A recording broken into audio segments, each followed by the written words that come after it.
Los Angeles shimmered under the glow of 1,000 lights, its skyline a jagged silhouette against the twilight sky. The city was alive with the hum of anticipation, the air thick with the promise of glamour and ambition. At the heart of it all was the grand premiere of Celestial Heights, a blockbuster film that had Hollywood buzzing for months. The red carpet stretched like a velvet river, flanked by photographers, reporters, and screaming fans, all eager to glimpse the stars. Among the crowd was Ava Kim, a 27-year-old African-American costume designer whose star was beginning to rise. Her deep brown skin glowed under the soft lights, her eyes sharp with determination and a hint of nerves. Ava's designs had already caught the eye of a few industry insiders, her bold use of textures and colors, breathing life into characters on screen. Tonight, she wore one of her creations, a sleek emerald green gown that hugged her curves and shimmered with every step. It was a statement piece that announced her arrival in a world that often overlooked talent like hers. Ava adjusted the delicate straps of her dress, her fingers brushing against the intricate beadwork she'd spent weeks perfecting. She wasn't here to act or pose. She was here to network, to shake hands with producers and directors who could propel her career forward. But as she stepped onto the carpet, a gust of wind caught the hem of her gown, and a seam gave way with an audible rip. Her heart sank. The tear was small, but noticeable, a jagged line along the side of her thigh. In a sea of perfection, it felt like a catastrophe. She froze, her mind racing. The cameras were relentless, their flashes like a storm. She could already imagine the headlines, "Rising Designer's Wardrobe Malfunction Steals Spotlight." Before she could retreat, a figure stepped in front of her, blocking the photographer's view. He was tall, broad-shouldered, with a commanding presence that silenced the chaos around them. Dylan Voss, a 30-year-old white American billionaire film producer, stood with his back to the cameras, his tailored black tuxedo pristine against the flashing lights. His sandy blonde hair was neatly tousled, and his blue eyes held a quiet intensity as he met her gaze. "Stay still," he murmured, his voice low and steady. He shrugged off his jacket with a fluid motion and draped it over her shoulders, shielding the tear from view. "Walk with me." Ava blinked, caught off guard by his quick thinking. "I thank you," she stammered, clutching the jacket. It smelled faintly of cedar and something distinctly masculine. She stepped beside him, her heels clicking against the carpet as they approached the theater entrance. The crowd parted, whispers trailing in their wake. Dylan's reputation preceded him, a prodigy in the film industry, known for his sharp business acumen and an almost ruthless drive for perfection. But tonight, there was something softer in his demeanor, a flicker of warmth that Ava couldn't ignore. Inside the theater, the air was cooler, the chaos of the red carpet fading into a hum of conversation. Ava slipped into a quiet corner, still holding Dylan's jacket. She said, "You didn't have to do that," her voice steadier now. "But I'm grateful." Dylan smiled, a crooked grin that softened the sharp lines of his face. "Couldn't let a wardrobe malfunction ruin your night.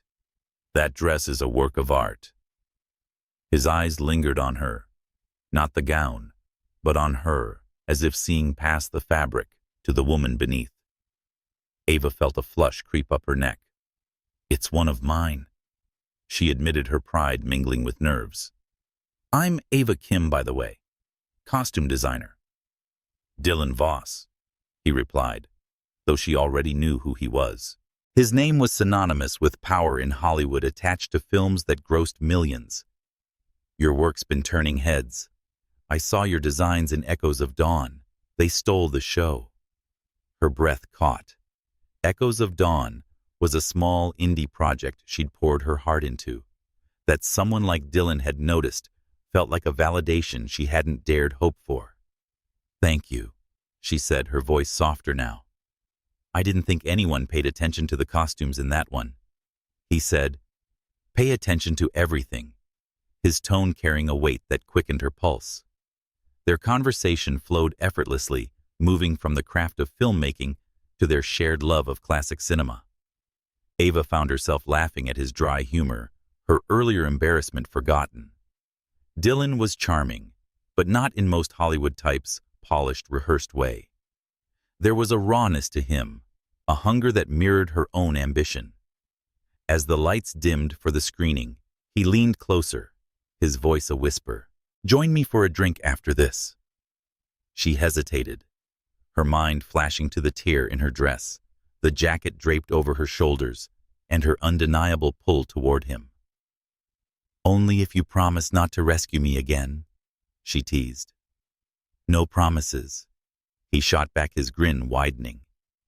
The film was a blur, Ava's thoughts consumed by the man sitting 2 rows ahead of her.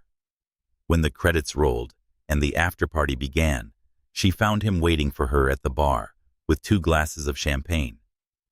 The night unfolded in a haze of laughter, stolen glances, and the kind of chemistry that felt like a spark waiting to ignite. They talked until the crowd thinned, until the bartenders began wiping down counters and the stars slipped away into the night. When Dylan offered to drive her home, Ava didn't hesitate. His sleek black car wound through the hills, the city lights sprawling below like a sea of stars. The air between them crackled at her apartment, a modest but cozy space, filled with sketches and fabric swatches. One moment they laughed over a shared joke. The next his hand brushed hers, and the world tilted. Their kiss was electric, a collision of want and recklessness. Ava's fingers tangled in his hair, and Dylan's hands found her waist, pulling her close.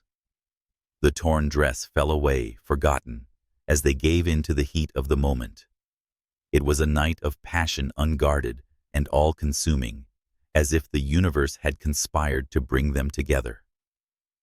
When morning came, Ava woke to the soft light filtering through her curtains, Dylan's arm draped across her. For a moment, she let herself imagine what could be. But Hollywood was a world of illusions, and she knew better than to trust a single night, no matter how perfect. Dylan stirred his eyes, meeting hers, and for a fleeting second, she thought he might say something to change everything. Instead, he kissed her forehead, a tender gesture that caught her off guard. "I'll call you," he said, his voice rough with sleep. She nodded, but as she watched him leave, a quiet doubt settled in her chest. This was Los Angeles, where promises were as fleeting as the morning mist. Still, she couldn't shake the feeling that their story was far from over. The weeks following the premiere were a whirlwind for Ava Kim. Her name began circulating in industry circles, and her designs were praised for their originality and flair. Invitations to exclusive events flooded her inbox, and she sketched late into the night, fueled by ambition and the memory of that electric encounter with Dylan Voss. But she hadn't heard from him since that morning, and the silence gnawed at her, a reminder of the city's fickle nature. One afternoon, while working in her small studio, Ava received a call from Fiona Grant, a powerhouse producer known for her sharp tongue and sharper instincts. Fiona's reputation was formidable. She had a knack for spotting talent and an even greater talent for bending it to her will. "Ava, darling." Fiona purred over the phone, her voice smooth as silk. "I've seen your work and I'm impressed. I'd love to meet. I'm producing a new project and I think you'd be perfect for it." Ava's heart raced. A collaboration with Fiona could catapult her career to new heights. They arranged to meet at a sleek downtown cafe, where Fiona sat, waiting, her platinum blonde hair swept into an elegant chignon. She wore a tailored blazer and a smile that didn't quite reach her eyes. Fiona said, "Your designs have a certain audacity," stirring her espresso. "I want that for my next film. Something bold, something unforgettable." Ava nodded, her mind already spinning with ideas. They talked for hours, Fiona's charm disarming her initial wariness. By the time they parted, Ava had agreed to submit a portfolio for the project. It felt like a dream, but there was a shadow in the back of her mind, a nagging sense that Fiona's interest was too sudden, too calculated. Meanwhile, Dylan Voss was buried in his own world. His latest film was in post-production, and the pressure was relentless. Meetings with investors, editors, and distributors filled his days, but Ava lingered in his thoughts, like a melody he couldn't shake. He hadn't called her, not because he didn't want to, but because he wasn't sure what to say. Their night together had been unexpected, a crack in his carefully controlled life. He wasn't ready to let it mean something, not yet. But the industry had other plans. Rumors began to swirl, whispers that Ava Kim's designs weren't as original as they seemed. A blog post surfaced, anonymous but vicious, claiming she'd plagiarized her work from an obscure European designer. The accusation spread like wildfire, amplified by social media and gossip columns. Ava's phone buzzed with notifications, each a dagger to her confidence. She searched the internet for the alleged designs, but found nothing that matched hers. The claim was baseless, yet it clung to her like smoke. Fiona was quick to capitalize. At a high-profile industry event, she cornered Ava, her expression one of feigned concern. "I hate to see this happening to you," she said, her voice dripping with sympathy. "But you know how this town is. One misstep and they tear you apart. I'd hate for this to taint our project." Ava's stomach churned. She wanted to defend herself and scream that the accusations were lies, but Fiona's words posed a subtle threat. "I didn't steal anything," Ava said firmly, her hands clenched at her sides. "My work is my own." "Of course," Fiona replied, her smile tight. "But perception is everything. We'll need to be careful." That night, Ava sat in her apartment, staring at the sketches scattered across her table. The joy of creating had been tainted, replaced by a creeping dread. Then came the final blow. A faint nausea that had lingered for days turned into certainty. A pregnancy test confirmed it. She was carrying Dylan's child. The realization hit her like a tidal wave. She was alone, her career under siege, and now this. The thought of raising a child in the cutthroat world of Hollywood, where trust was a luxury and betrayal, a currency, was unbearable. She made a decision. Ava left Los Angeles behind, packing her essentials, driving south to San Diego. The coastal city was quieter, its pace slower, its streets free of the predatory glint she'd come to associate with Hollywood. She rented a small apartment near the beach and found work at a local theater designing costumes for plays that drew modest but appreciative crowds. It was a far cry from the glamour of the red carpet, but it felt safe, a place where she could breathe. Unbeknownst to Ava, Fiona's machinations ran deeper than she'd imagined. The producer had orchestrated the plagiarism scandal, planting the rumor through a network of contacts. Her goal was twofold: to discredit Ava, whose talent threatened her own stable of designers, and to undermine Dylan, whose influence in the industry was a constant irritant. Fiona had seen the way Dylan looked at Ava at the premiere and shielded her from the cameras. It was a weakness she could exploit, a crack in his armor. As Ava settled into her new life, Dylan remained in Los Angeles, unaware of the storm brewing beneath the surface. The scandal had reached him too. Whispers that Ava had betrayed his trust by passing off stolen designs as her own. He didn't want to believe it, but the evidence seemed damning: screenshots, comparisons, all carefully fabricated by Fiona's team. His pride stung. He pushed Ava to the back of his mind, burying himself in work. Yet her face haunted him, the memory of their night together, a wound that wouldn't heal. In San Diego, Ava's days were filled with quiet purpose. She poured her energy into her work at the theater, her designs bringing color to the stage. But at night, alone in her apartment, she would rest a hand on her growing belly, whispering promises to the life inside her. She named him Oliver, a name that felt like hope. She vowed to protect him from the world she'd fled, to give him a life free of the lies and ambition that had nearly destroyed her. But fate, as it often does, had other plans. Ava and Dylan's story threads were still tangled, their paths destined to cross again. And in the shadows, Fiona watched her schemes far from finished, waiting for the moment to strike. The sun rose over San Diego, casting a golden haze across the coastline. Ava Kim had carved out a new life in this quieter city, far from the frenetic pulse of Los Angeles. Her small apartment near the beach was a sanctuary, its walls adorned with sketches and fabric swatches, a testament to her relentless creativity. The space was modest, with a worn couch, a second-hand dining table, and a crib tucked in the corner, a new addition that had changed everything. Oliver, her son, was now 2 years old, a bright-eyed boy with a laugh that could melt the hardest heart. His presence grounded her, giving her days purpose and nights a sense of peace. Ava worked at a small but vibrant local theater that staged everything from avant-garde plays to classic musicals. Her role as a costume designer was less glamorous than her Hollywood days, but it was fulfilling. She spent her mornings sketching, her afternoons sewing, and her evenings watching actors bring her creations to life under the stage lights. The theater community was tight-knit, a family of misfits who welcomed her without judgment.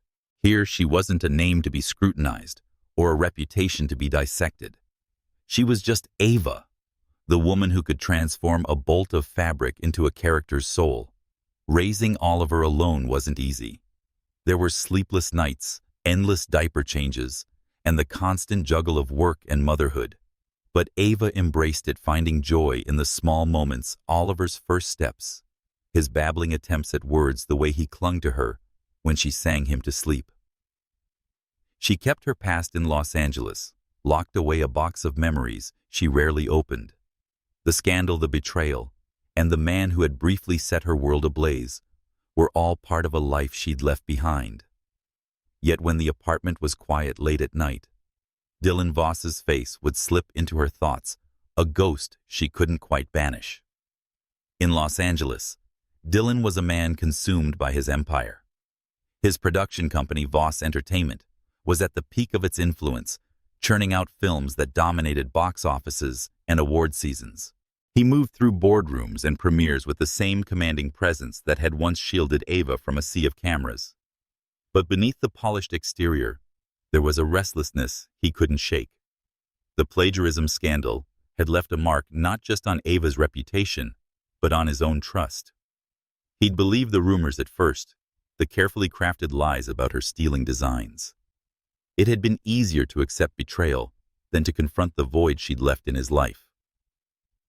Dylan threw himself into work, filling his days with meetings and nights with industry events. He told himself he was over her, that their night together had been a fleeting mistake. But occasionally, he'd catch himself staring at a costume in one of his films, wondering if Ava could have done it better. Her talent had been undeniable, her passion infectious. The memory of her laugh and her touch lingered like a bruise, tender and persistent. He hadn't tried to find her, hadn't called. Pride, or perhaps fear, kept him at a distance. What if she'd used him? What if she hadn't? Meanwhile, Ava's life in San Diego revolved around Oliver. She took him to the park where he'd toddle after seagulls, his tiny hands grasping at the air. She read him stories, her voice weaving tales of dragons and heroes, and she sewed late into the night, her designs growing bolder with each project. The theater's latest production, a reimagining of A Midsummer Night's Dream, had her creating ethereal costumes that shimmered under the stage lights. The work was her lifeline, a way to pour her heart into something tangible while shielding Oliver from the chaos of her past. But the past has a way of creeping back. One evening after a long rehearsal, Ava sat in the theater's empty auditorium, Oliver asleep in a stroller beside her. The stage manager, a kind woman named Clara, joined her, offering a cup of tea. "You're doing great things here, Ava." Clara said, her voice warm. "But you carry something heavy. You don't talk about it, but I see it." Ava managed a small smile, sipping the tea. "Just trying to keep things simple," she said for him. She glanced at Oliver, his chest rising and falling in sleep. Clara nodded. "Not pushing simple's good. But don't forget you're allowed to want more." The words stayed with Ava, stirring something she'd buried deep. She didn't regret leaving Los Angeles, but there were moments when she wondered what might have been, not just with her career, but with Dylan. Had he believed the lies about her? Had he ever thought of her at all? She pushed the thoughts away, focusing on the present. Oliver was her world now, and she'd do anything to protect him. In Los Angeles, Dylan's life was a carefully orchestrated machine, but cracks were beginning to show. His latest sci-fi epic film was facing delays, and investors were growing impatient. Fiona Grant, his rival, was circling like a shark, her projects gaining traction, while she whispered poison in the ears of his allies. Dylan sensed her hand in the plagiarism scandal, though he had no proof. The thought that Ava might have been a victim, not a villain, gnawed at him, but he buried it beneath layers of work and denial. One night at a charity gala, Fiona approached him, her smile sharp as a blade. She said, "You've been quiet." Dylan, swirling a glass of wine and still reeling from that little designer debacle, Dylan's jaw tightened. "You seem awfully interested in my business, Fiona." She laughed like breaking glass and looked out for you. "You're too trusting, darling. Not everyone's as innocent as they seem." Her words were a calculated jab, but Dylan didn't take the bait. He excused himself, his mind racing. Fiona's confidence, her smug certainty, set off alarms. Had she orchestrated the scandal? The thought was a spark igniting a need to know the truth. But Ava was gone, vanished without a trace, and he had no idea where to start looking.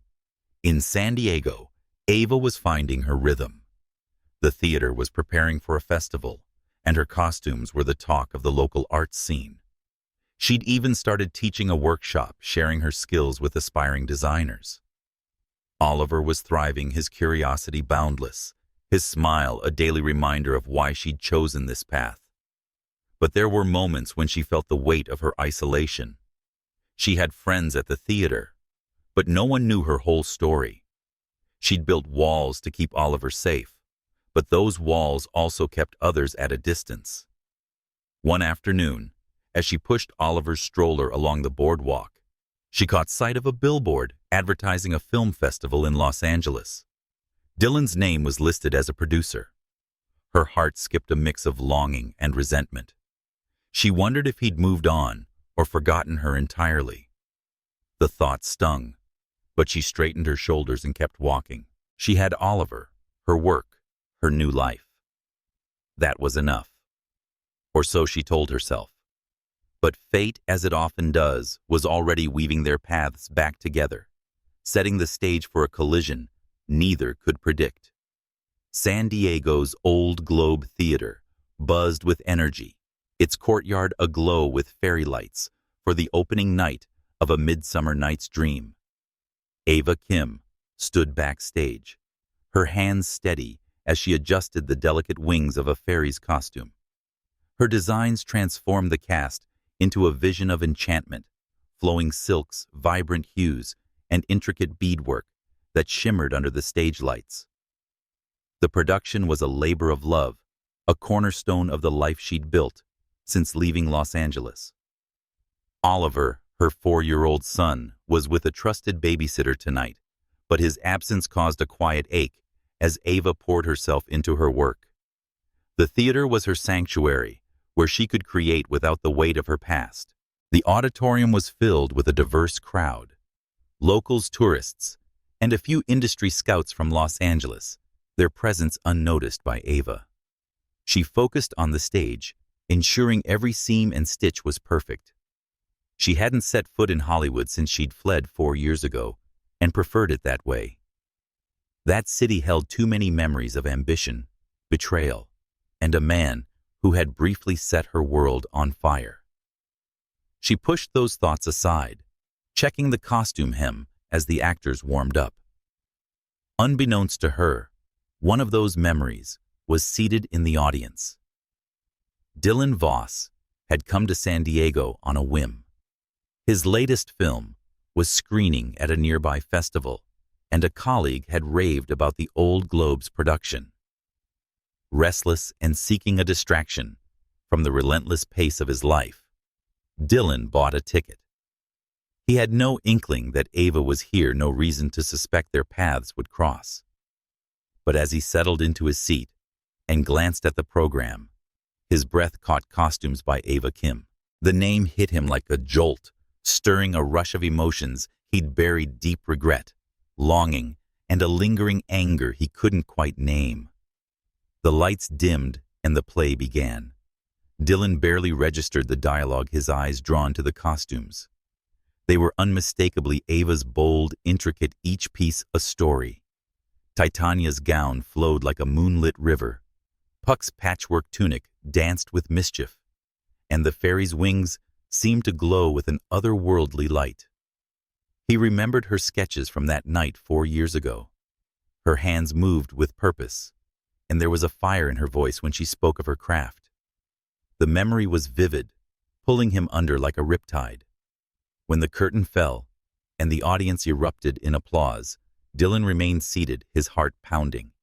He had to see her, had to understand why she'd vanished, why she'd let the scandal define her, or if it had defined her at all.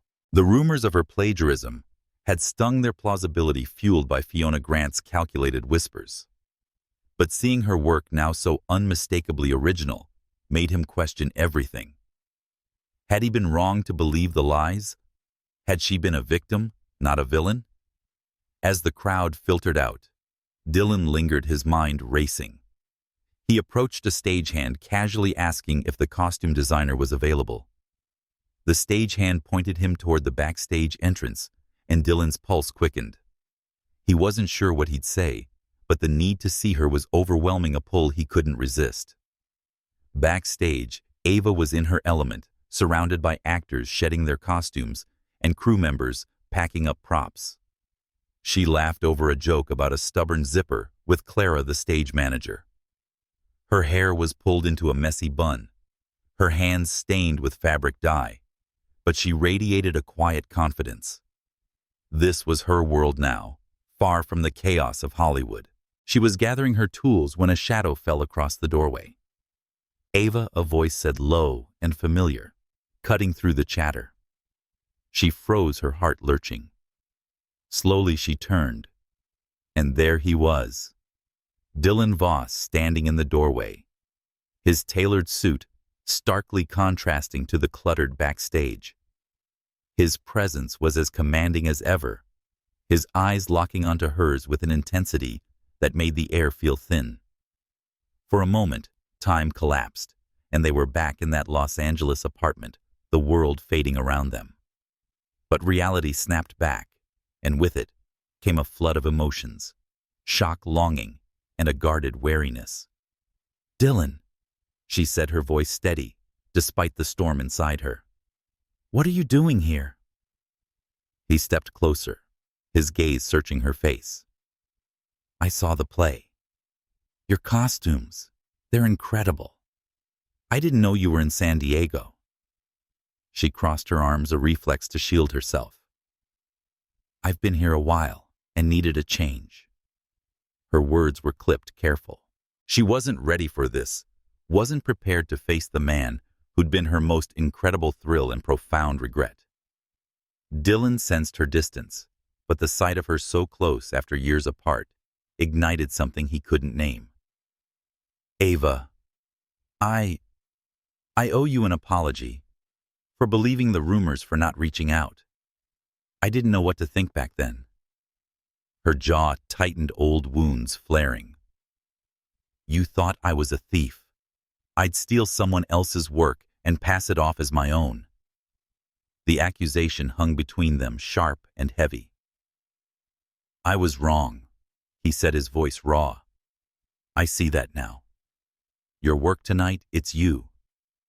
No one else could do that. Ava wanted to believe him and let his words' warmth melt the ice around her heart. But she couldn't forget the pain of those days, the way the scandal had shattered her dreams. And there was Oliver, her secret, her reason for leaving. She couldn't let Dylan know about him, not yet. The risk was too significant. He was too tied to the world she'd fled, a world that could swallow her son whole. "Thank you," she said finally, her tone neutral. "But I've built something here. I don't need to go back." Dylan's brow furrowed, sensing the wall she'd put up. "I'm not asking you to. I needed to see you, to know you're okay." "I'm fine," she said too quickly. She turned to gather her things, hoping he'd leave before her resolve crumbled. But Dylan wasn't one to walk away easily. He watched her, noting the tension in her shoulders, the way her hands moved with purpose, but trembled slightly. Something wasn't right, and his instincts, honed by years of navigating Hollywood's deceptions, told him she was hiding something. He said, "I'm staying in San Diego for the festival, testing the waters. We could grab coffee. Catch up." Ava hesitated, her mind racing. Coffee was harmless, but nothing about Dylan felt harmless. He was a storm, and she'd already been caught in one. Maybe she said non-committal. "I'm busy with the show."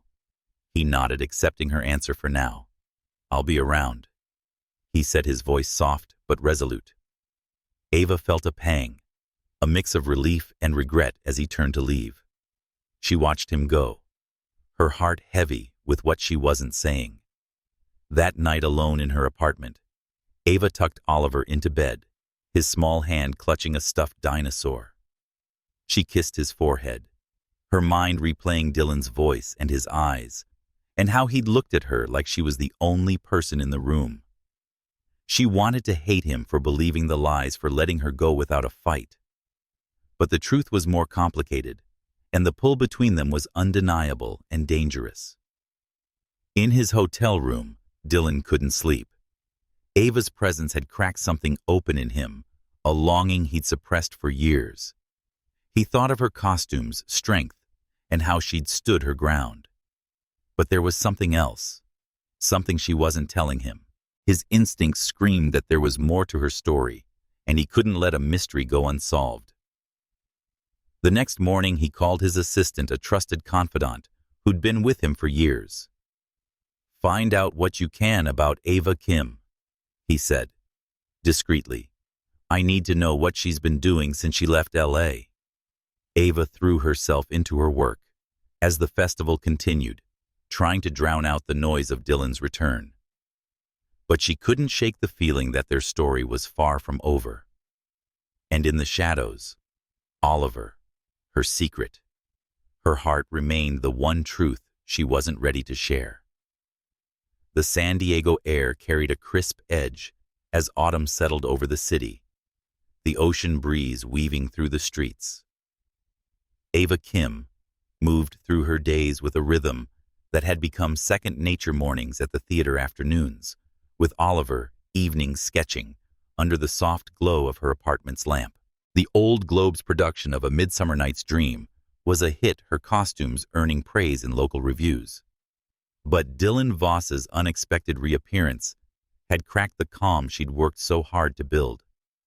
His presence lingered like a shadow, stirring memories and fears she'd buried deep. Dylan, meanwhile, was a man on edge. The film festival kept him busy, but Ava consumed his thoughts. His assistant's discreet inquiries had turned up little, just that she'd been working at the theater for years, living quietly with no ties to Los Angeles. The lack of information only fueled his suspicion. She was hiding something, and the not knowing gnawed at him. He attended every performance of the play, hoping to catch another glimpse of her, to find a crack in the wall she'd built. Each night her costumes dazzled, a reminder of the talent he'd let slip away. One afternoon, fate intervened. Ava had taken Oliver to a nearby park, a sprawling green space where he loved to chase pigeons and climb the low branches of a sprawling oak. She sat on a bench, sketching a new design, her eyes flicking to Oliver, as he giggled, his small hands clutching a stick he wielded like a sword. She smiled, her heart swelling at his joy. The park was quiet, save for the distant hum of traffic and the laughter of other children. Dylan, restless after a morning of festival meetings, had decided to clear his head with a walk. The park was a detour, a place to escape the industry chatter that followed him everywhere. He wasn't expecting to see Ava, but there she was, her head bent over a sketch pad, her expression soft and unguarded. And then he saw the boy, a small, energetic figure darting across the grass with a mop of curly hair. Something about the child's movements, the shape of his jaw, stopped Dylan cold. He froze, his breath catching as a suspicion took root. He approached slowly, his steps deliberate. Ava looked up, her eyes widening as she saw him. "Dylan," she said, her voice tight. She closed her sketch pad, her body tensing as if bracing for impact. "Hey," he said, his tone casual, but his eyes locked on the boy. "Didn't expect to see you here." He glanced at Oliver, who was now poking at a pile of leaves. "Yours." Ava's heart thudded. She'd rehearsed this moment in her mind 100 times, but now faced with it, her words faltered. "Yeah," she said finally, her voice barely above a whisper. "That's Oliver." Dylan nodded, his gaze lingering on the boy. The resemblance was uncanny. The curve of his smile, the way his eyes crinkled when he laughed. It was like looking at a piece of himself that he hadn't known existed. "He's full of energy," Dylan said, his voice careful, probing. Ava stood, positioning herself between Dylan and Oliver, a protective instinct kicking in. "He is," she said, forcing a smile. "We should get going. He's got a play date soon." But Dylan wasn't letting it go. "Ava," he said, his voice low, urgent. "Is there something you're not telling me?" Her stomach twisted. She wanted to run to scoop Oliver up and disappear, but the truth was a weight she couldn't carry forever. She took a deep breath, her eyes meeting his. "Dylan, we need to talk, but not here." They agreed to meet at a quiet cafe near the theater later that evening. Ava spent the hours in between wrestling with her decision. Telling Dylan about Oliver meant opening a door she'd kept locked, exposing her son to a world she'd fled. But keeping the secret felt like a betrayal, not just to Dylan, but to Oliver, who deserved to know his father. At the cafe, the air was thick with tension. Dylan sat across from her, his hands clasped on the table, his eyes searching her face. "Ava," he said, his voice steady but laced with emotion. "Is he mine?" She swallowed, her throat tight. "Yes," she said finally, the word heavy with years of silence. "Oliver's your son." The confession hit Dylan like a tidal wave. Shock, anger, and a strange, fierce joy collided within him. He leaned back, running a hand through his hair, trying to process it. "Why didn't you tell me?" he asked, his voice breaking. 4 years, Ava. 4 years. I was scared, she admitted, her eyes glistening. After the scandal, after everything fell apart, I couldn't stay in LA. I didn't want Oliver growing up in that world surrounded by lies and manipulation. I thought you'd believe the rumors about me. I couldn't trust you." Dylan's jaw tightened, guilt and anger warring within him. "I did believe them at first," he said. "And I'm sorry for that. To keep this from me.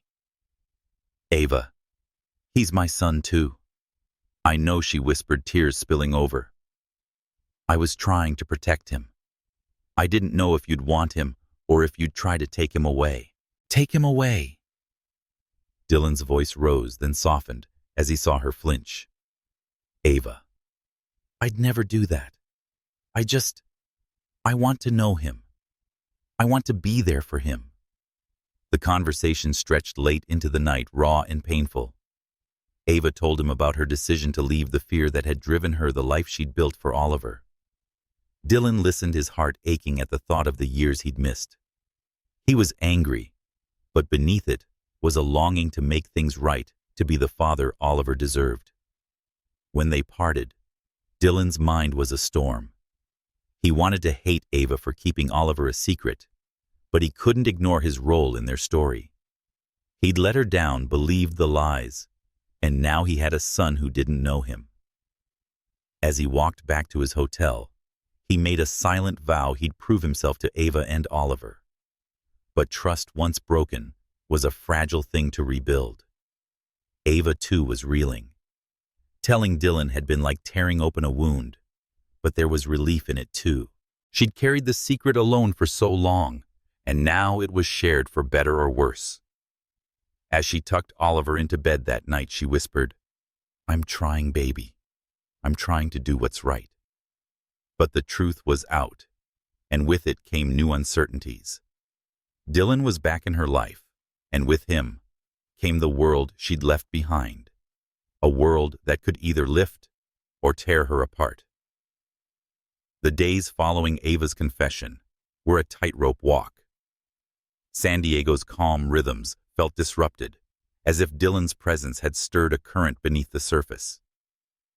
Ava threw herself into her work at the Old Globe, her costumes for the next production, a gritty modern retelling of Macbeth, demanding her focus. But her thoughts drifted to Dylan, Oliver, and the fragile bridge they were trying to build. She wanted to believe in Dylan's sincerity, but trust was a luxury she'd learned to ration. Dylan, meanwhile, was grappling with his new reality. The knowledge that he had a son, a vibrant, curious boy he'd only glimpsed, shifted something fundamental in him. He spent his days at the festival shaking hands and closing deals, but his nights were spent replaying Ava's words, her tear-streaked face, as she spoke of protecting Oliver. He wanted to be angry, to hold on to the betrayal of her silence. But the more he thought about it, the more he saw her side. She'd been alone, betrayed by an industry he thrived in, and she'd chosen Oliver over everything else. How could he fault her for that? He'd asked to meet Oliver, but Ava was hesitant, setting firm boundaries. "He's not ready," she'd said, her voice unyielding. "He doesn't know you, Dylan. I need time to prepare him." Dylan agreed, though every fiber of him wanted to rush in to claim the role he'd been denied. Instead, he channeled his energy into understanding Ava's world. He visited the theater, watched her work from a distance, marveling at her talent and the quiet strength she carried. But misunderstandings began to creep in. One evening, Dylan stopped by the theater to drop off a coffee for Ava, a small gesture he hoped would soften the tension between them. He found her laughing with a colleague, a tall man named Marcus, who worked as the theater's lighting designer. Marcus was warm and easygoing, his hand resting lightly on Ava's shoulder as they discussed a set piece.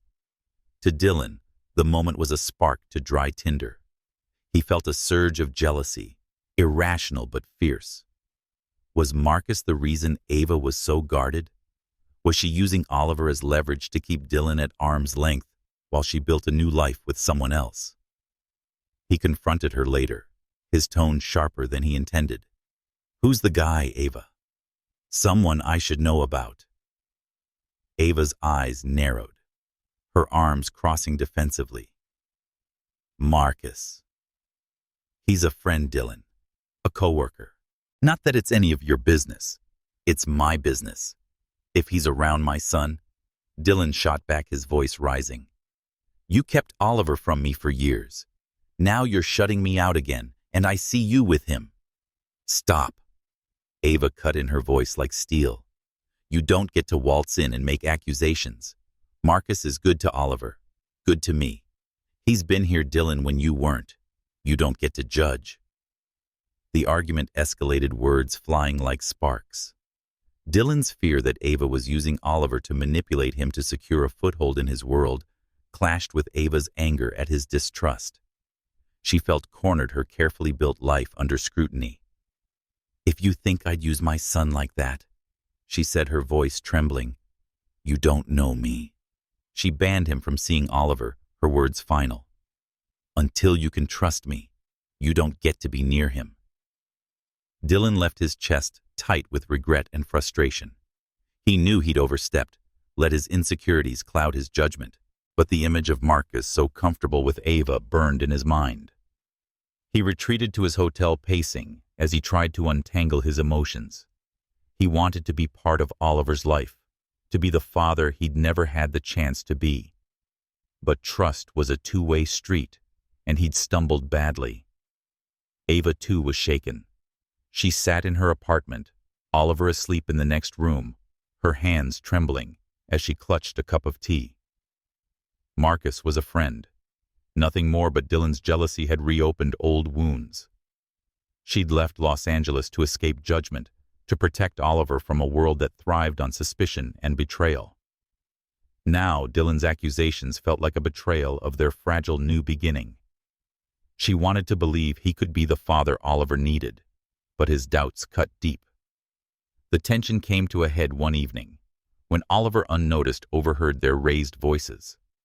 Ava and Dylan had met at her apartment to discuss boundaries, their conversation spiraling into another argument. You can't just walk into his life and expect everything to fall into place, Ava said, her voice low but fierce. He's a child, Dylan. He needs stability, not your chaos. And I need to know he's mine, Dylan replied, his frustration spilling over. I need to know you're not playing games with me. Oliver's small voice cut through the room. Why are you fighting? He asked, standing in the doorway, his stuffed dinosaur clutched tight. His eyes were wide, confused, and Ava's heart broke at the sight. She knelt beside him, pulling him close. We're not fighting, sweetheart, she said, her voice soft. We're just talking grown-up stuff. Dylan watched his anger dissolving into guilt.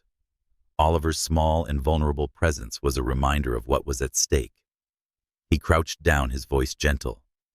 Hey, buddy. I'm sorry we were loud. We'll be quieter, okay? Oliver nodded, his eyes flicking between them. Ava carried him back to bed, her heart heavy. When she returned, Dylan was still there, his expression soft or haunted. I'm sorry, he said. I don't want to scare him. Or you.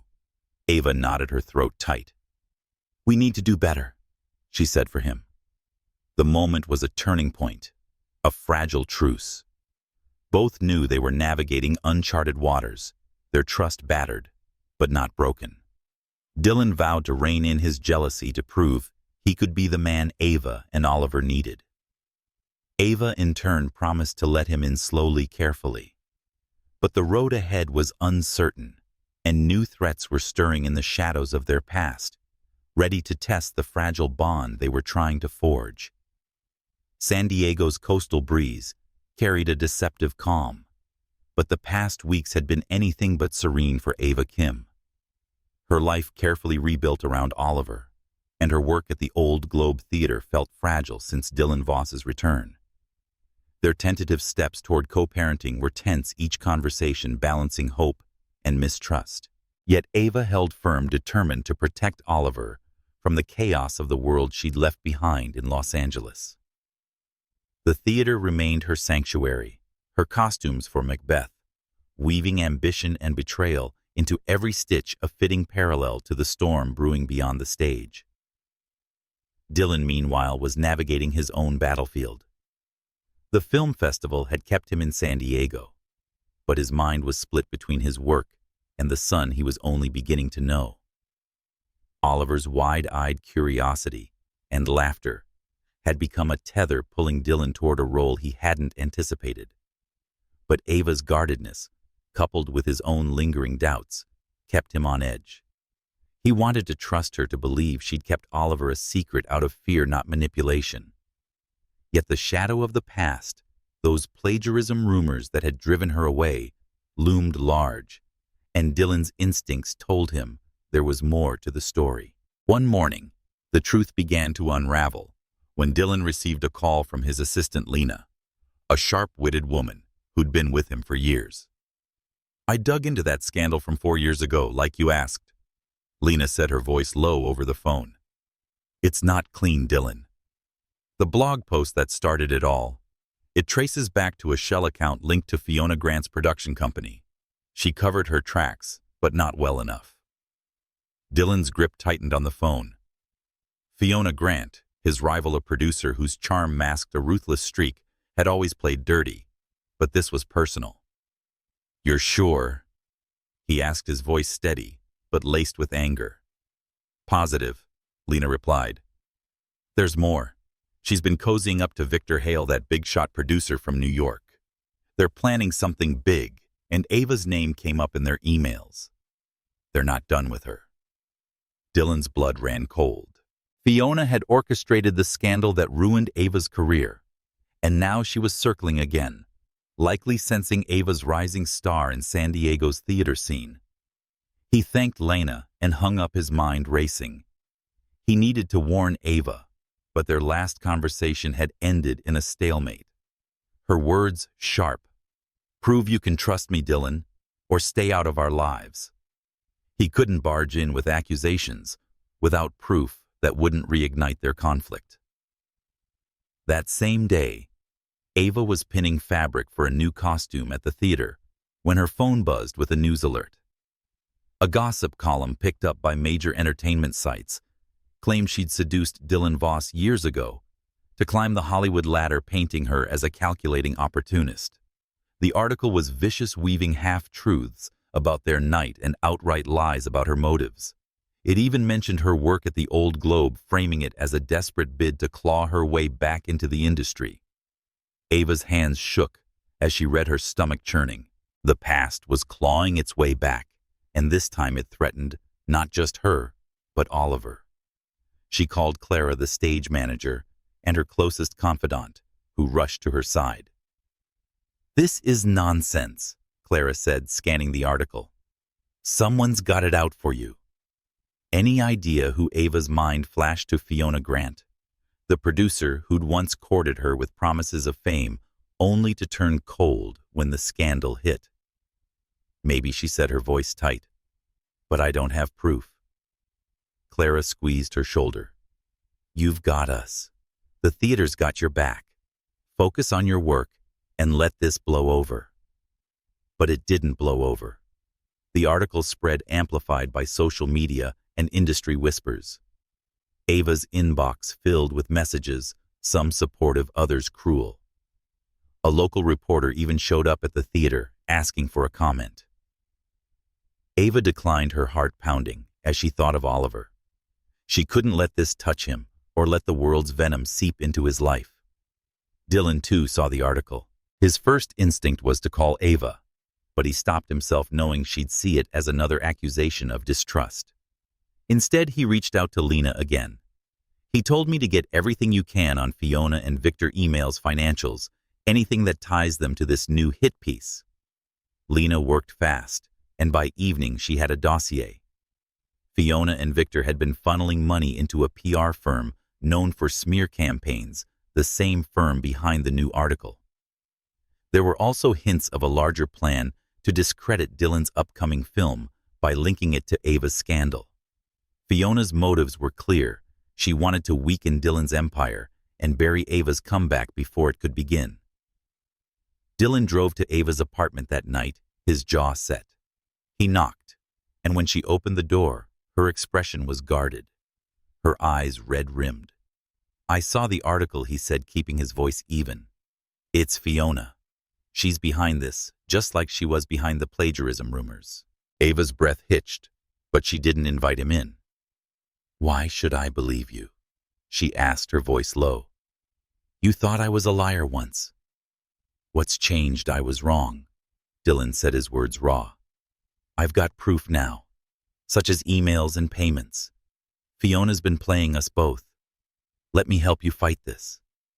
Ava hesitated, torn between her instinct to protect herself and the flicker of hope that Dylan was telling the truth. "I can't deal with this right now," she said finally. "I have Oliver to think about." Dylan nodded, respecting her boundaries. "I'm not going anywhere," he said.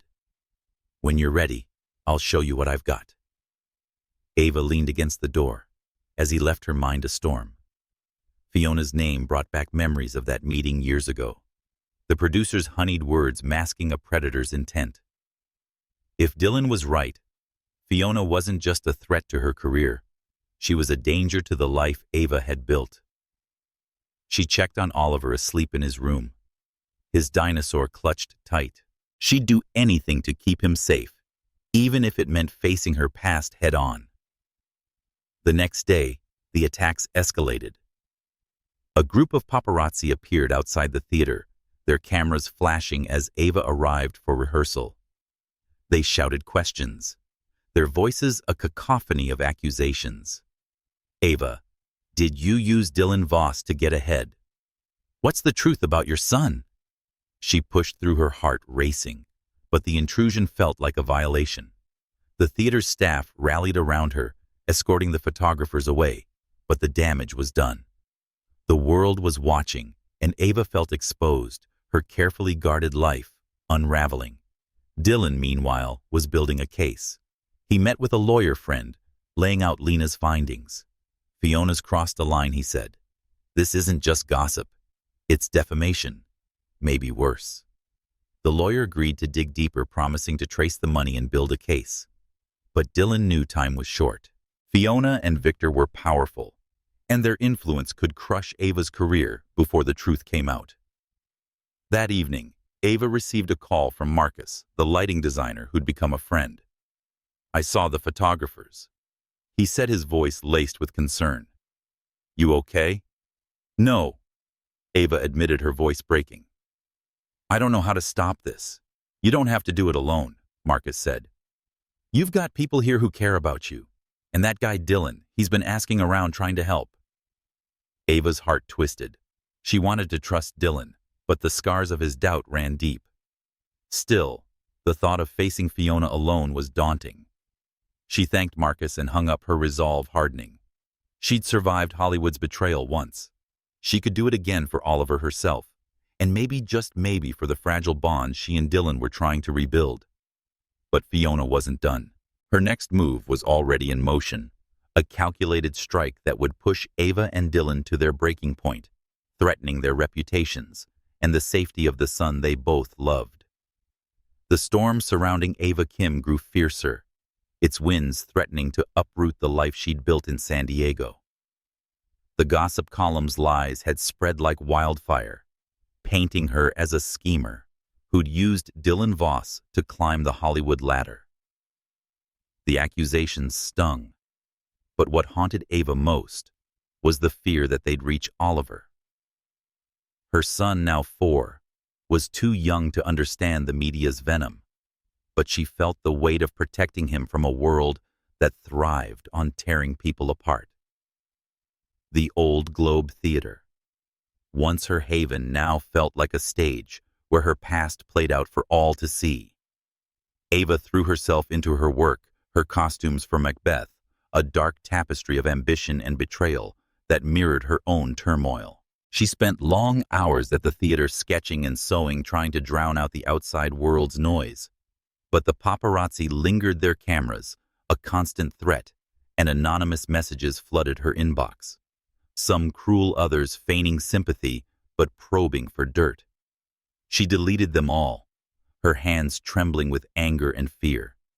Oliver was her anchor, his laughter and boundless curiosity, a reminder of why she'd left Los Angeles. She'd do anything to keep him safe, even if it meant shutting out the world. Dylan Voss, too, was caught in the maelstrom. The revelation of Oliver's existence had upended his life, forcing him to confront his role as a father and the mistakes that had kept him from Ava. Fiona Grant's involvement in the original scandal and this new wave of attacks fueled his determination to set things right. He spent his days at the film festival maintaining his polished exterior, but his nights were consumed with strategy. His assistant Lena had uncovered more evidence, financial trails linking Fiona and Victor Hale to the PR firm behind the latest smear campaign. Dylan's lawyer was building a case, but it was slow work, and he knew Ava was running out of time. His biggest struggle was internal. He wanted to trust Ava to believe she'd kept Oliver a secret, to protect him, not to manipulate. But doubt crept in, fueled by years, in an industry where loyalty was rare and motives were never pure. The sight of Marcus, the theater's lighting designer, laughing with Ava, had sparked a jealousy he couldn't shake. Was she keeping him at arm's length because of another man? Was Oliver a pawn in a game he didn't understand? These thoughts gnawed at him, warring with the part of him that saw Ava's strength, her fierce love for their son. Ava, meanwhile, was wrestling with her own fears. She wanted to believe Dylan's claim that Fiona was behind the attacks, but trust was fragile. His accusations about Marcus had cut deep, a reminder of the doubts that had driven them apart years ago. She valued Marcus's friendship. He was kind, supportive, and steady in her life. But he was just that, a friend. Dylan's jealousy felt like a betrayal, a sign he still saw her through the lens of Hollywood cynicism. And yet she couldn't deny the pull she felt toward him, the flicker of hope that he could be the father Oliver deserved. One evening, after a long rehearsal, Ava sat in the theater's empty auditorium, her sketchpad untouched. Clara, the stage manager, joined her, sensing her turmoil. Clara said, "You look like you're carrying the world," her voice gentle. "Want to talk?" Ava sighed, her shoulders sagging. "It's everything, Dylan, the media, Oliver. I could keep my son safe, but it's like the past is chasing me." Clara nodded, her eyes kind. "You can't control the world, Ava, but you can control what you fight for. That man Dylan, he's trying. Maybe he's not perfect, but he's here." Ava's throat tightened. "I'm scared," she admitted. "Not just of Fiona or the media. I'm afraid of losing myself again, of letting Oliver grow up in a world that chews people up." Clara squeezed her hand. "You're stronger than that world. And Oliver's got you. That's more than most kids have." The words stayed with Ava, a small anchor in the storm. But the storm grew darker. One night, as she tucked Oliver into bed, he looked up at her, his eyes wide. "Mommy, why were you and that man yelling?" he asked, his voice small. "Is he mad at us?" Ava's heart broke. She hadn't realized Oliver had overheard another tense conversation with Dylan, their voices raised over how to handle the media frenzy. She pulled him close, kissing his forehead. "No, sweetheart," she said. "He's not mad at us. He's just figuring things out like we all are." Oliver nodded, but his question lingered, a reminder of the stakes. Ava knew she and Dylan had to find a way forward for themselves and their son. She called Dylan the next day, her voice steady. "We need to talk," she said. "No fighting, just talking. For Oliver." They met at a park neutral ground with Oliver playing nearby, under Ava's watchful eye. Dylan arrived, his expression weary but open. "I'm sorry," he said, his voice low, "for the accusations, for pushing too hard. I want to be part of his life, Ava, but I don't know how." Ava nodded, her guard softening. "I'm scared too," she admitted. "I don't want Oliver caught in this mess. But I can't keep shutting you out. He deserves to know you." It was a step, small but significant. They agreed to take it slow. Dylan could spend time with Oliver, supervised, building a bond without overwhelming him. But their truce was tested when a new article surfaced claiming Ava was leveraging her son to secure Dylan's financial support. The lie was a gut punch, and Ava's fear turned to fury. She showed Dylan the article, her hands shaking. "This has Fiona's fingerprints all over it," she said. "She's trying to destroy me." Dylan's jaw tightened. "She's not just after you," he said. "She's after me too. This is her way of hitting us both." Ava met his gaze, a spark of resolve igniting. "Then we fight back," she said. "Together." The decision was a turning point, a fragile alliance born of necessity. Dylan shared Lena's findings and the evidence of Fiona's schemes. Ava listened, her anger at Fiona outweighing her doubts about Dylan. They agreed to pool their resources to confront the enemy that threatened their family. But Ava's deepest fear remained, not just losing her career, but losing the freedom to raise Oliver on her terms, away from the glittering, treacherous world Dylan inhabited. As they parted, Dylan reached for her hand, a tentative gesture. "We'll get through this," he said. "I promise." Ava pulled back her eyes, searching his. She said, "Don't make promises you can't keep." But her voice held a hint of hope. For the first time, she allowed herself to imagine a future where they faced the storm together, not as lovers, not yet, but as parents fighting for their son. But the storm was far from over. Fiona and Victor planned their next move, a strike pushing Ava and Dylan to their limits. And in the quiet moments as Ava watched Oliver sleep, she knew the battle ahead would test their resolve and the fragile trust they were trying to rebuild. The San Diego International Film Festival was in full swing, its venues buzzing with filmmakers, critics, and industry insiders. The event was a glittering showcase, a magnet for ambition and intrigue. And for Ava Kim and Dylan Voss, it was the battleground where their past and present would collide. Ava's life had been upended by the recent wave of media attacks, orchestrated by Fiona Grant and her ally Victor Hale. The accusations that Ava had used Dylan to climb the Hollywood ladder and was now leveraging their son Oliver for financial gain threatened to unravel her career and the quiet life she'd built. But Ava was no longer the woman who'd fled Los Angeles 4 years ago. She was ready to fight, and the stakes had never been higher with Dylan by her side. Dylan had spent days preparing, and his lawyer and assistant Lena worked tirelessly to compile evidence of Fiona's schemes. The dossier was damning financial records, emails, and encrypted messages linking Fiona and Victor to the PR firm behind the smear campaigns.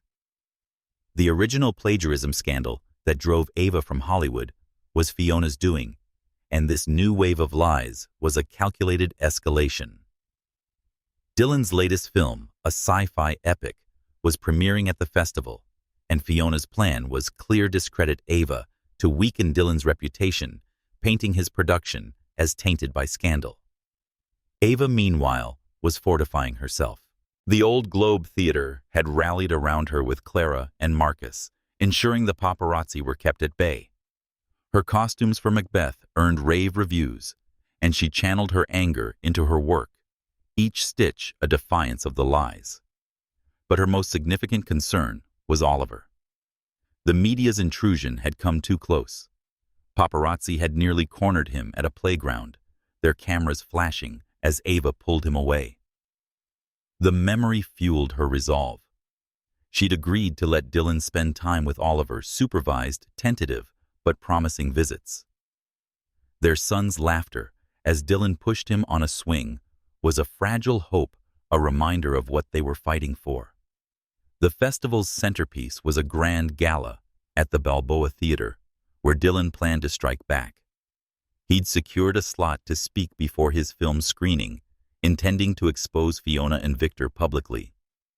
Ava was reluctant. She'd spent years avoiding the spotlight, but Dylan convinced her it was the only way to clear her name. "They thrive in the shadows," he told her, his voice steady. "We drag them into the light." The night of the gala. Ava stood backstage, her heart pounding. She wore one of her own designs, a sleek gown that radiated strength, its sharp lines a quiet rebellion. Dylan was nearby, his suit impeccable, his jaw set with determination. They hadn't spoken of their feelings, but the air between them crackled with unspoken possibility. "You ready?" he asked, his eyes meeting hers. She replied, "As I'll ever be," her voice firm, despite the nerves. The auditorium was packed, and the crowd was a mix of industry titans and eager fans. Fiona and Victor were seated near the front, their smiles polished but predatory. Dylan took the stage, his presence commanding silence. He spoke briefly about his film, then shifted gears, his tone sharp. "Tonight isn't just about cinema," he said. It's about truth. For too long, lies have been spread to destroy talent, to tear down those who dare to rise. I'm here to set the record straight. He laid out the evidence, his words measured, but unrelenting financial trails. Emails, the PR firm's role in the plagiarism scandal, and the recent attacks on Ava. Projectors displayed key documents, their contents undeniable. The crowd murmured, cameras flashing, as Fiona's smile faltered. Victor's face was a mask of stone. These individuals, Dylan continued, gesturing toward Fiona, and Victor, have built their careers on manipulation. They targeted Ava Kim, a brilliant designer, to bury her talent and weaken my company. But they underestimated her. And us. Ava stepped forward, her heart racing, but her voice steady. I left Hollywood to protect my son, she said, her words carrying across the room. But I'm done running. My work speaks for itself, and I won't let lies define me. The crowd erupted in applause, but Fiona wasn't finished. She stood, her voice cutting through the noise. This is a stunt, she declared, her tone dripping with disdain. A desperate attempt to salvage a failing film and a disgraced designer. You have no proof. Dylan held up a USB drive, his eyes locked on hers. It's all here, Fiona, and it's already with the authorities. The room buzzed with tension, reporters scrambling to capture the moment. Fiona's composure cracked, her eyes darting to Victor, who remained silent. She stormed out, her exit a tacit admission of guilt. But Ava knew Fiona wouldn't go quietly. Her fears were confirmed later that night when a call came from Oliver's babysitter, and there was panic in her voice. Ava, there were men outside the apartment, cameras shouting. I think they tried to follow us when we left for the park. Oliver's okay, but he's scared. Ava's blood ran cold. She and Dylan raced to the babysitter's location, finding Oliver clutching his dinosaur, his eyes wide with fear. Ava pulled him into her arms, her heart breaking as she whispered reassurances. Dylan's face was thunderous, his protective instincts kicking in. This ends now, he said, his voice low. He called Lena, instructing her to alert the police and tighten security around Ava and Oliver. The incident was a chilling escalation. Evidence later suggested Fiona had hired a shady freelance photographer to tail Ava, hoping to capture compromising images to fuel her narrative. The photographer had overstepped, nearly endangering Oliver in his pursuit. Dylan stayed with Ava and Oliver that night, sleeping on the couch, his presence a shield. Ava watched him with their son, reading a bedtime story to calm Oliver's fears. She saw a side of Dylan she'd almost forgotten, a man who could be gentle, steadfast, and a father. The gala had shifted the tide, exposing Fiona's schemes to the world. But the danger to Oliver was a stark reminder of the stakes. Ava and Dylan stood united, their bond forged in the fire of shared purpose. They'd face Fiona's wrath together, but the cost of their fight was becoming clearer, and Ava wondered if she'd ever truly escape the shadows of her past. The aftermath of the San Diego Gala was a whirlwind. Dylan Voss's public takedown of Fiona Grant and Victor Hale had sent shockwaves through the industry, dominating headlines and social media. The evidence, financial records, emails, and proof of their smear campaigns had been handed to the authorities, and the court of public opinion was merciless. Ava Kim's name was cleared, her talent was celebrated, and bloggers and critics praised her work at the Old Globe Theater. But for Ava, the victory was bittersweet. The near miss with Oliver, cornered by a photographer hired by Fiona, lingered like a bruise. She'd fought to protect her son from the world's cruelty, and yet it had come so close to him. Dylan was a constant presence. Now his role as Oliver's father, no longer a question, but a commitment. As he'd read to Oliver and stayed to guard them the night of the incident, something shifted in Ava. She saw the powerful producer and a man willing to put their son first, who'd risked his reputation to defend her. Yet trust was still fragile, stretched thin by years of hurt and misunderstanding. They were allies bound by their love for Oliver, but the deeper connection, the spark that had ignited their night together 4 years ago, remained unspoken. a risk neither was ready to take. Ava returned to the theater, her focus on Macbeth a lifeline. The production was nearing its final performances, and her costumes had become a local sensation, drawing attention from regional theaters and even a few Los Angeles scouts. She worked late, her hands steady as she sewed, but her mind wandered to Dylan. He'd apologized for his earlier doubts, for accusing her of using Oliver, and she'd seen the sincerity in his eyes. But fear still gripped her. The fear of losing herself to the glittering, treacherous world Dylan inhabited, of exposing Oliver to its dangers. Dylan, too, was wrestling with his heart. The gala had been a triumph, but the cost was clear. Oliver's fear, Ava's guardedness, they were reminders of the damage his world could inflict. He wanted to be more than a father in name. He wanted to be a partner to Ava to rebuild what they'd lost. But her walls were high, and he couldn't blame her. He'd believed the lies once, and that mistake had cost them years. Now he had to prove he was different, that he could prioritize their family over his empire. One evening after a performance, Dylan arrived at the theater with a small gift for Oliver, a toy spaceship, a nod to his sci-fi film. Ava watched Oliver's eyes lit up, his laughter filling the backstage area, as Dylan showed him how to make it fly. She felt a pang, a mix of gratitude and vulnerability. "You're good with him," she said quietly, as Oliver ran off to play. Dylan met her gaze, his expression soft. "I want to be," he said. "Ava. I know I messed up. I let my doubts get in the way, and I'm sorry. I want to be here for him, for you." Ava's throat tightened. She wanted to believe him, but the memory of those paparazzi, of Oliver's fear, held her back. "I'm scared, Dylan," she admitted, her voice barely above a whisper. "Not just of Fiona or the media. I'm afraid of what will happen if I let you in. This world, your world, it takes everything." Dylan stepped closer, his voice earnest. "It doesn't have to. I'm learning, Ava. I'm not perfect, but I'm trying.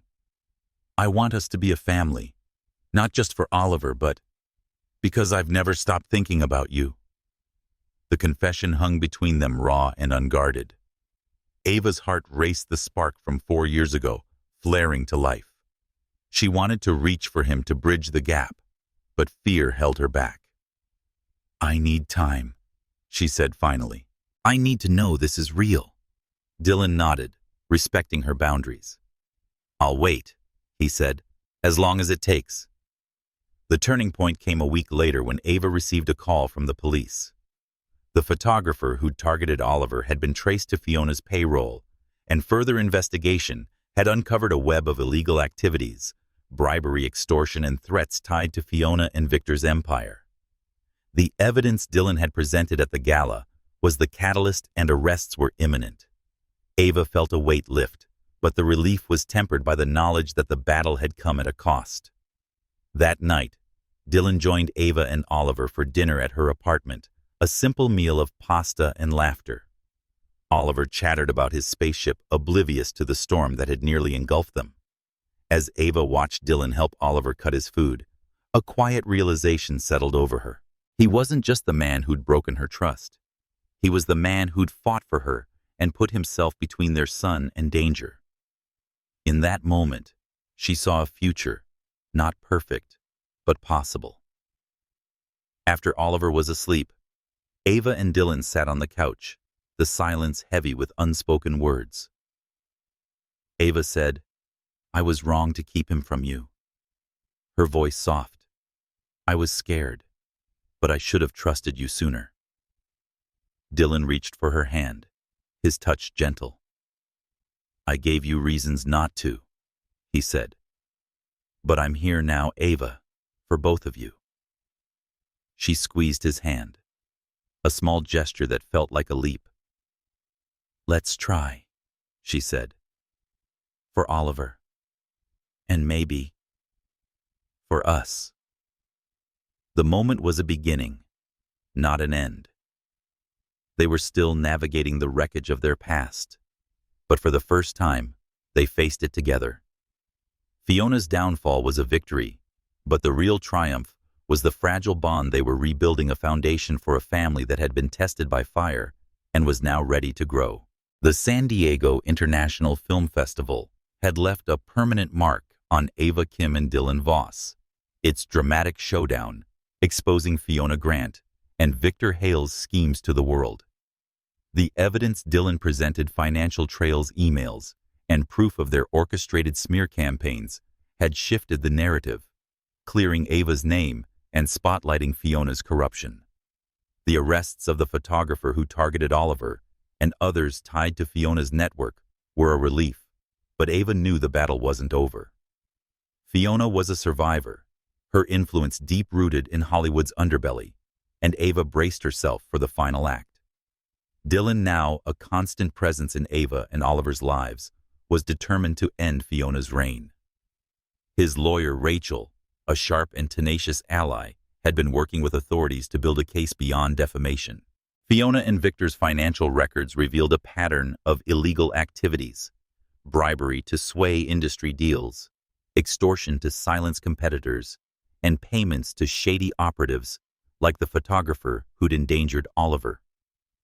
The evidence was ironclad, but Fiona's connections ran deep, and Dylan knew she'd fight back with everything she had. Ava, meanwhile, was finding her footing. The old Globe Theater remained her haven, her costumes for Macbeth, drawing crowds and critical acclaim. The media frenzy had shifted, with outlets now praising her resilience and talent. But the attention was a double-edged sword. Paparazzi still lingered, and Ava's priority was shielding Oliver from their gaze.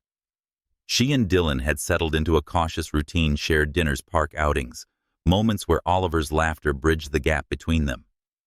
Yet trust, though growing, was still fragile, and Ava guarded her heart, wary of the world Dylan represented. The decisive move came when Rachel uncovered a new lead, a whistleblower from Fiona's production company, a former assistant named Tara, who'd grown disillusioned with her boss's tactics. Tara provided internal documents detailing Fiona's plans to sabotage Dylan's upcoming film and frame Ava as a liability.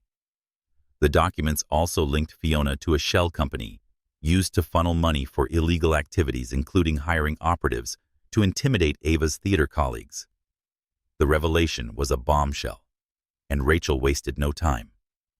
"We take this to court," she told Dylan, her voice resolute. "Fiona's done."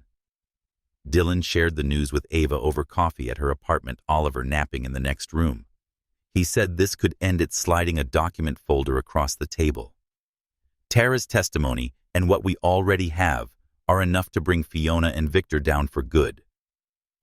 Ava scanned the papers, her heart pounding. The evidence was overwhelming: dates, payments, even coded messages about targeting her and Dylan.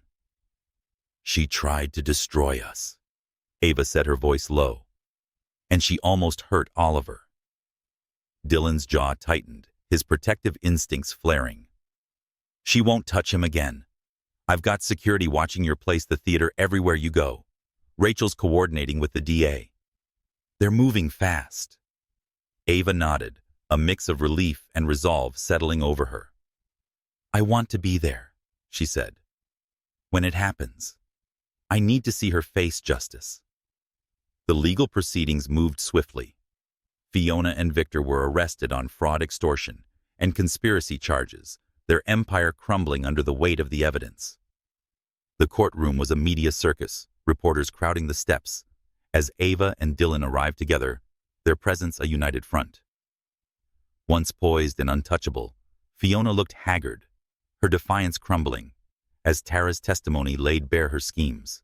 Victor, ever the silent partner, offered no defense, his silence damning.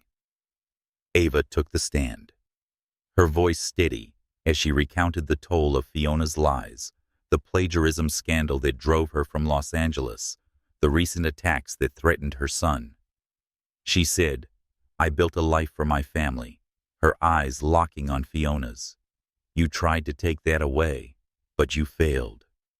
Dylan followed his testimony, a powerful indictment of Fiona's attempts to undermine his company and Ava's career.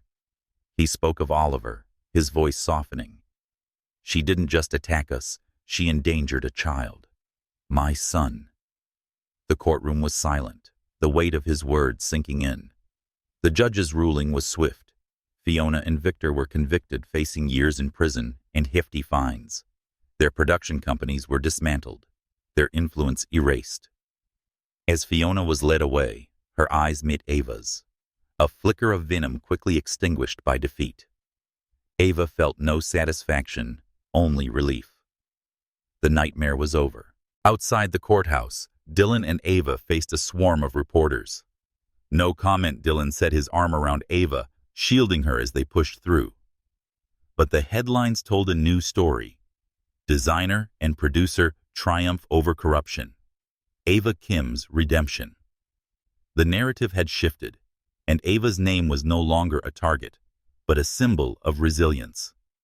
That night at Ava's apartment, they celebrated quietly. Oliver played with his spaceship, oblivious to the victory, while Ava and Dylan shared a bottle of wine.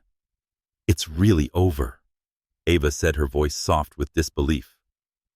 Dylan reached for her hand, his touch warm. "You were incredible in there," he said. "I'm proud of you." Ava smiled, a weight lifting from her chest. "We did this together," she said for Oliver. Their eyes met, the air charged with unspoken possibility. The fight had forged a bond, not just as parents, but as partners who'd faced the fire and emerged stronger. As Oliver ran over, climbing into Dylan's lap, Ava felt a quiet certainty.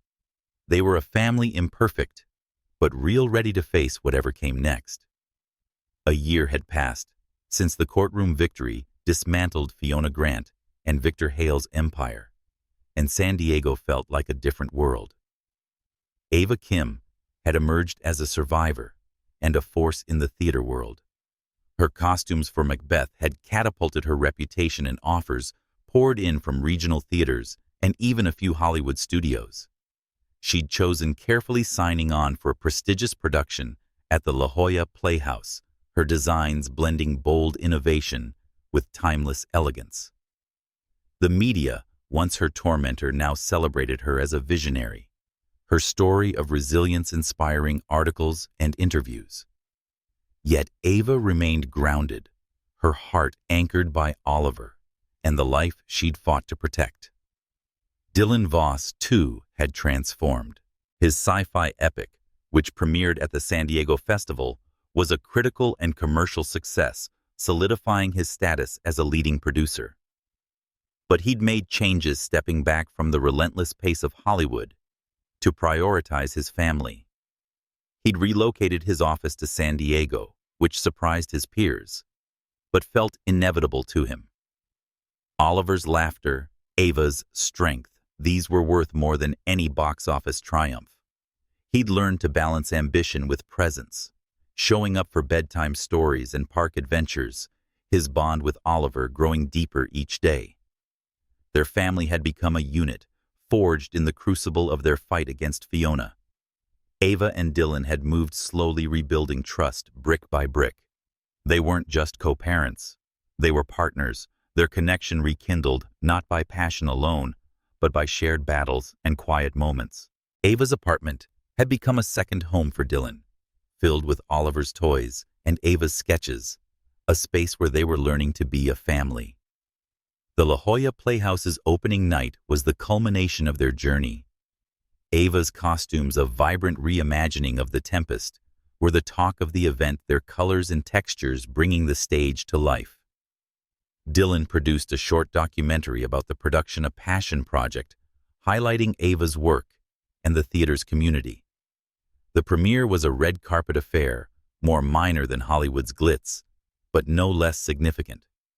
Oliver, now 5, walked between them, his small hand in Ava's, his eyes wide at the flashing lights.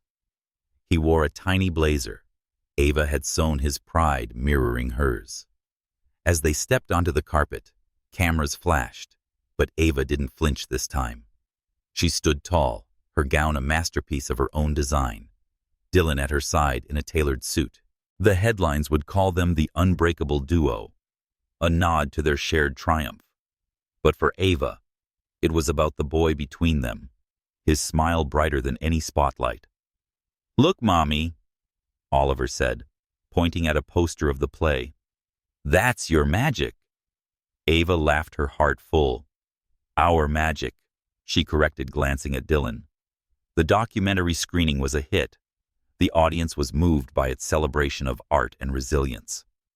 Afterward, Ava and Dylan mingled at the reception, their ease with each other, a quiet victory. Clara and Marcus were there toasting Ava's success, and their friendship was a constant in her life. As the night wound down, Dylan pulled Ava aside, leading her to a quiet corner of the venue overlooking the ocean. "We did it," he said, his voice soft. "You, me, Oliver. We're here." Ava nodded, her eyes tracing the horizon. "I never thought we'd get here," she admitted. "After everything, the lies, the fear, I thought we'd always be running." Dylan took her hand, his touch steady. He said the truth pulled us apart once, his voice low, but love kept us together. "I'm not going anywhere, Ava." She met his gaze, the weight of their journey in her eyes. "Neither am I," she said, a smile breaking through. "For Oliver, for us." He leaned in, his breath warm against her ear. "The truth tore us apart, but love keeps us here," he whispered, echoing a sentiment that felt like a vow. The moment was interrupted by Oliver tugging at their hands. "Can we get ice cream?" he asked, his voice bright. Ava and Dylan laughed, the tension dissolving. "Only if you say pretty please first," Dylan teased, scooping him up. As they walked into the night, the cameras faded, the lights dimmed, and the world felt smaller, simpler. The screen of their lives didn't close with a dramatic fade, but with a lingering shot of family whole and hopeful, stepping into a future they'd built together. The festival lights glowed behind them, a backdrop to a story that ended not with finality, but with promise, leaving room for new chapters yet to be written.